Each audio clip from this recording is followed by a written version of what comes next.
In the 1700s, an entire region of France stopped sleeping. Children vanished in daylight. Soldiers fled forests.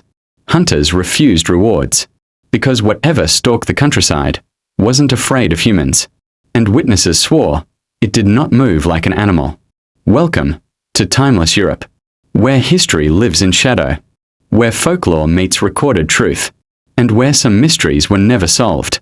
Tonight, we travel to rural France to uncover one of the most terrifying real events in European history, the Beast of Gévaudan, a creature blamed for over 100 deaths, seen by thousands, and hunted by the king himself. A peaceful land before the terror. In the 18th century, the region of Gévaudan was quiet farmland. Rolling hills, dense forests, stone villages, and people who lived simple lives. They feared wolves, yes. Wolves were common in Europe. But they understood wolves.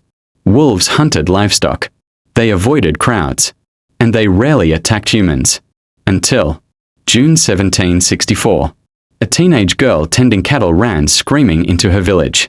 She described something larger than a wolf, with a broad chest, a long tail, and reddish fur. The cattle had defended her, and that detail terrified the villagers, because wolves never attack guarded prey. The killings begin. Soon, the attacks escalated. Victims were not farmers in remote areas.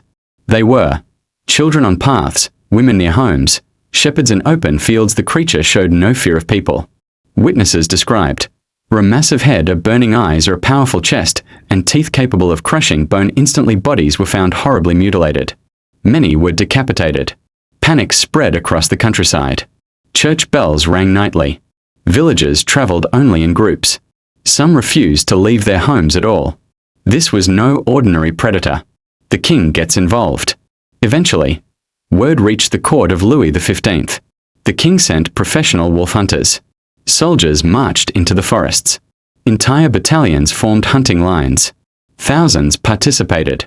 The creature was shot many times, witnesses said. And yet, it escaped. Hunters killed enormous wolves and presented them as the beast.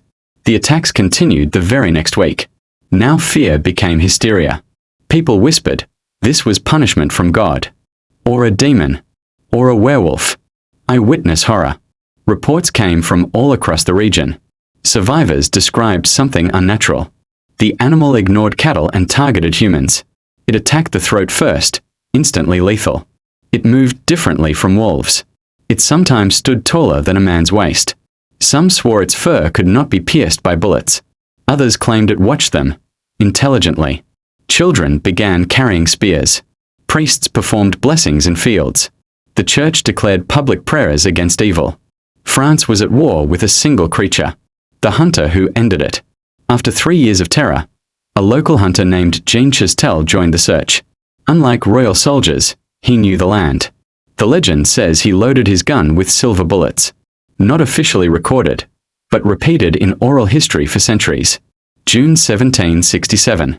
The beast appeared in a clearing. It did not charge. It watched him. Chastel aimed and fired. The creature fell. This time, the killings stopped forever. What was the beast? The body was examined. Descriptions varied wildly. Some said wolf. Some said dog-wolf hybrid. Others said exotic animal. Modern theories include a giant wolf species hyena brought from abroad, a trained killing animal, multiple animals blamed as one, or mass panic exaggeration. But no explanation answers everything. Why did it target humans? Why ignore livestock? Why survive so many shots? Why last 3 years? And why did witnesses agree on its unnatural behavior? The legend lives on. Today, the forests are quiet. But the story never faded. The Beast of Gévaudan remains one of the best documented creature mysteries in history. Not folklore alone. Official reports. Royal investigations. Dozens of eyewitnesses.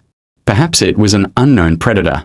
Perhaps human fear created a monster larger than reality.